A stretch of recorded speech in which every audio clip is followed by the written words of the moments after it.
Carlee Russell was sending out some super passive-aggressive but sketchy tweets leading up to her disappearance, and her now ex, or whatever you call him, boyfriend, has said bye-bye to her on all his social media, and we're going to talk about it in today's video.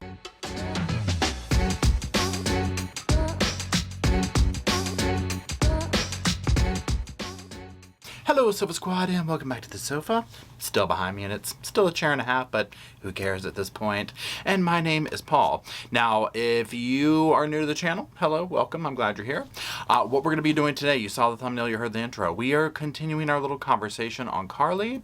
And like I said, if you're new to the channel, then you haven't seen my other video on her, but I was holding out hope and like really dismal chances that this was not like made up. You know, I was like, maybe she had like a mental break or something. Whoa. I mean, no. The girlfriend has messed up, okay? More and more evidence keeps coming out.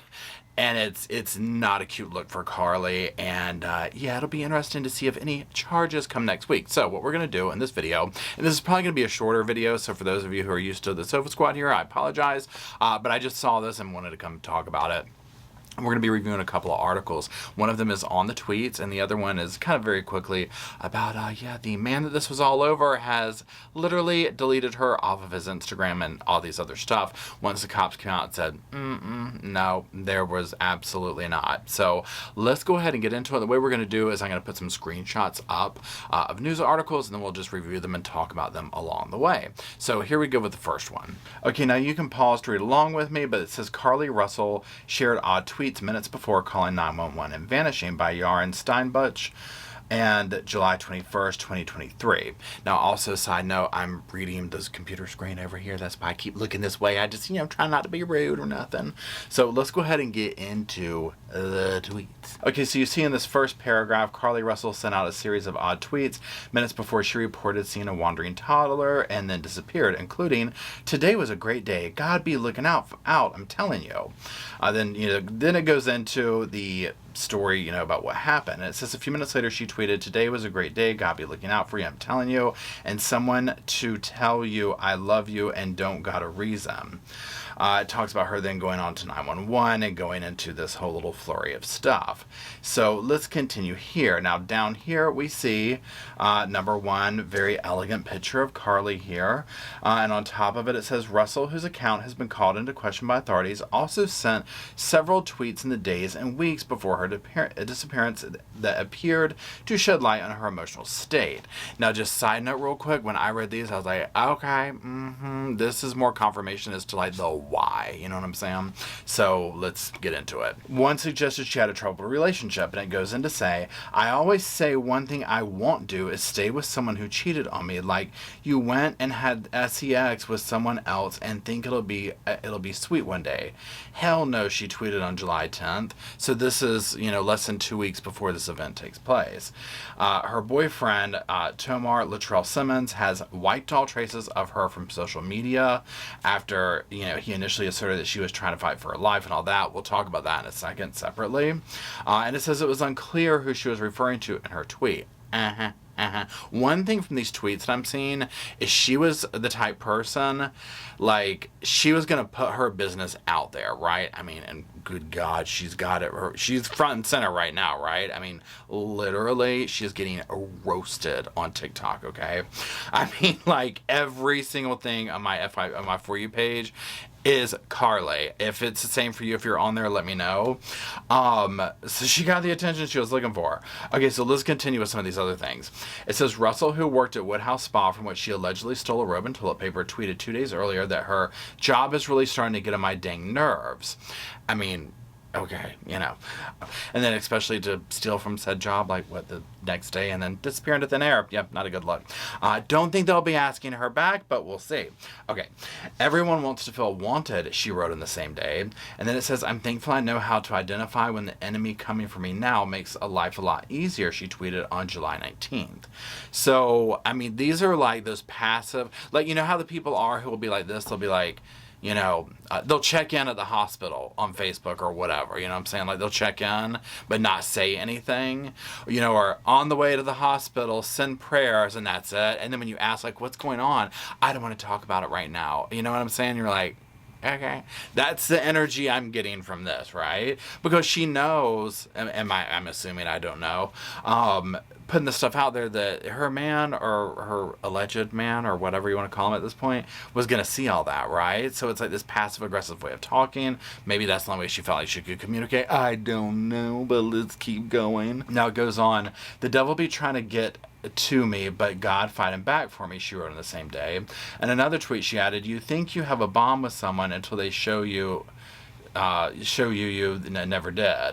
On June 4th, Russell tweeted, you think you close with somebody, whole time they do you worse than your enemies. I mean, this is, you can read between the lines here. Like, obviously, he is not that faithful, at least to her, right? This is what it would seem. I don't know. I wasn't in their relationship. I don't personally know them. I'm reading between the lines, which is really all you can do with these type tweets. But now also, if you remember during the press conference where the cops, like when they start throwing that info out, the stuff, and they're like, look, we're not going to put some of this other stuff we have out, but it goes to speak on her emotional state. Well, it makes me wonder if it was some of this type stuff.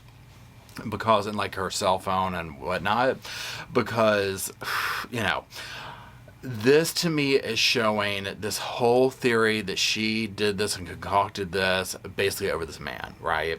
This is all over this man. And again, we haven't heard directly from her, but this is just, me going down this kind of rabbit hole on this and social media and whatnot. But I don't want to like put some things up here because they're not verified and that type thing. But stuff like this makes me think, yeah, that's probably the direction we're headed in. Which is unfortunate because, clearly somebody who's going to do this kind of next level stuff, there's something going on that they need to address, like, upstairs. But also, it's like, she's potentially thrown her life away over this man, right? She was wanting to, be a nurse and all that type stuff. I don't know if they would let her in, like, how that works, but, it's not a cute look. She could very well end up... I'm expecting charges, right? People are pissed. The neighborhood, all these kind of people, they're pissed, right? Literally people came together and started searching for this woman, and it turns out she was eating Cheez-Its at the Red Roof Inn. Girl, no. No, okay? Let's keep going. And so now we're going to talk about her boyfriend. Not necessarily her boyfriend, but his actions in relation to her. Now, if you remember, he put out this big tweet talking about she was fighting for her life. Not a tweet, but like a Facebook post. She was fighting for her life and this, that, and the other. And, basically, we got you, girl, and all this kind of stuff. Well, he begs to differ at this point. So remember, the cops come out. They say what they said. They said what they said. They meant what they said. And, he was seemingly officially done with her at that point. So let's go over this article. Okay, so you see it says Carlee Russell's boyfriend, who said she was fighting for her life, deletes all traces of her from his social media. And it's absolutely not funny. Okay, absolutely not funny.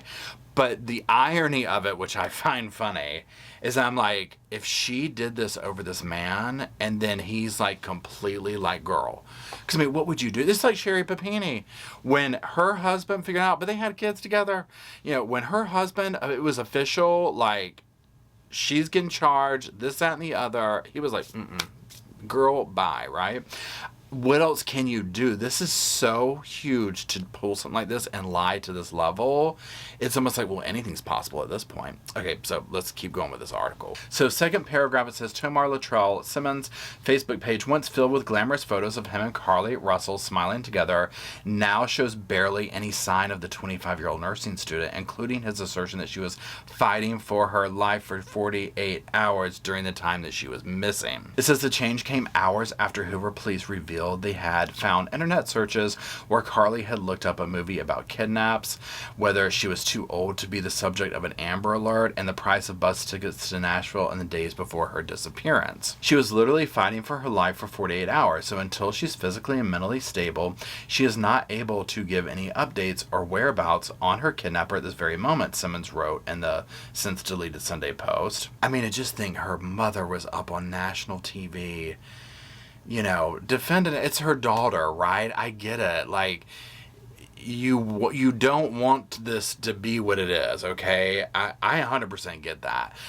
I can't imagine what everybody involved here, because, like, he can just delete her off his stuff and go on his way, right? She's someone's daughter, right? And we've met them. We've heard from them. We've heard from the crying mother on national TV, right? What do you do when your child pulls this next level thing? You know, it's like, what do you do? Because also, I mean, in my mind, I'm thinking or hoping, I'm like, girl, you better be retaining a lawyer for your daughter, right? So I could understand to some degree of, like, being like, you know, at this point. She gave her little interview, which even that, I'm not sure I would have done at this point. I'm glad she did so that we have the information. I know that's selfish, but I mean, I wouldn't be talking at all anymore until I had a lawyer, because, I mean, to me, it's obvious. I'm like, oh, she's getting charged with something. She's going to owe somebody something, whether it's repaying it with green cash or time, you know, whether it's jail, prison, probation, something. I don't think they're going to let this slide, okay? I mean, you're talking about the FBI, the CIA, all these people, Secret Service involved. This is next level, okay? This is major. Okay, let's finish up this article. Now you see it says Crime Stoppers of Metro Alabama reportedly raised over $63,000 in reward money toward the effort for her search. Now it's my understanding that that money has been returned. However, you know, a lot of neighbors and people are speaking out. I mean, they feel duped, right? And as they should, okay? So yeah, now I'm gonna put some shots up here of her boyfriend, and all that kind of stuff. You know, this is a good looking guy. So this is what the vibe on TikTok has been, where, like, post after post of people talking about his Instagram is, like, blowing up with people following him. And almost like this whole thing of just like, girl, he's gone kind of a thing. And if you have TikTok, you just go to, you didn't probably have to type her name in, okay, at this point. You just open it. Right now, she's carrying TikTok, okay? Whether she wants to or not, she's carrying TikTok right now. You know, but so many people are just like, yeah, I mean, you do this stunt over a man, and now all these women are following him, you know, and, like, running after him, right? And, I mean, that's the irony of it. You know, it's like you do all this, and now he's deleted you off his social media, you know. It completely backfired. And again, you know, here's the thing. We have not heard from her. I don't know if we will hear from her, because if it's anything, if what comes out of her mouth next is anything like what we heard come out from via the cops about what her story was, absolutely, she needs to stop while she's ahead, right? Now, of course, I want to hear from her, just to hear, like, you know, what were you thinking? Like, what do you have to say for yourself? But I seriously doubt we will, but, you know, you never know. It's Friday when I'm recording this. You'll probably be watching this Saturday morning or whatever. But I think next week we're going to hear something about charges, something, right? The cops were giving her a minute to collect herself. And trust me, when they come back to her and start grilling her, all you can do at this point is start to tell the truth, right?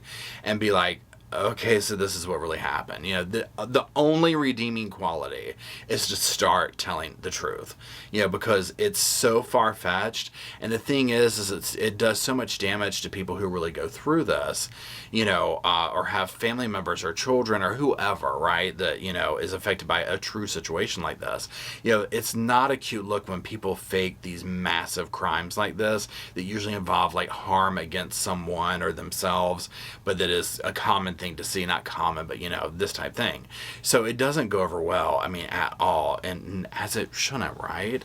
And of course, you don't ever want people to not take things like this serious, but this doesn't help the, you know, that cause or whatever. So anyways, so yeah, seeing this now, again, if you're a follower and you watch my other video where I was trying to be real middle of the road, no. So at this point, 100% I think she made this up. Now, that's my opinion. That is just me, you know, I could completely be wrong. Maybe some new evidence could get dropped off by some, you know, UFO aliens or something coming down to visit that we haven't seen yet, and they have some kind of, you know, aerial view or something like that, right? But if this is what we got so far, I'm buying it. Okay. I think she's probably a very troubled young lady and probably needs definitely, you know, to seek help for that. And I think that she's going to probably be made to by the state, right? In some way, shape, or form. And that help could be, going to the big house, you know what I'm saying? So anyways, let me know what you think. What do you think about the tweets? I mean, I think it definitely spells out this was over her man. That's where I'm at this point. This was over her man. And I keep saying her man, the world's man at this point, right? Like, he belongs to the ladies of Instagram at this point. His following just keeps growing and growing and growing, right? And so I'm just like, oh my gosh. He's probably having a ball with it, right? I mean, it's just like, hey, look, I got this awesome. Let's meet all these fine ladies. So anyways, that's it. If you're still watching, drop sofas down. Listen to me I was going to say drop them down on the floor. Y'all, it's been a long day. This heat's getting to me. Okay, if you're still watching, drop some sofas in the comment section for little Roscoe over there, please. And until we meet down in the comment section to keep talking about this crazy case, whoosh, I'll see you there.